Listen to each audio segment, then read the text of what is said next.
This is for Taguig entrance floor.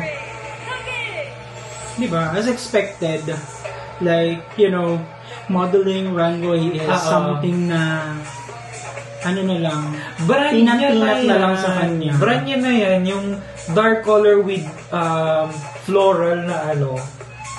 Nakaka-mature talaga. Ito yung pinaka-madam. Madam of all season. And then yung kanyang Inol runway fabric fashion is wow. Gusto ko rin to, isa sa favorite ko to. Wow!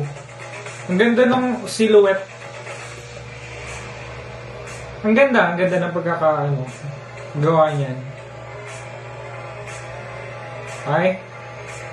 Social, no? Oo. And then pwede mo siyang, and then pag yung parang mag-opisina ka, ay wow! Tapos meron siyang hood. Alam mo yung parang mag-opisina ka, tapos pag biglang umulan.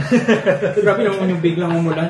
Kapag ka nasa loob ka, pwede mo siyang tanggalin na gano'n. Pag nasa labas ka, ayaw mo maarawan yung balikat mo. Correct. Ang galing.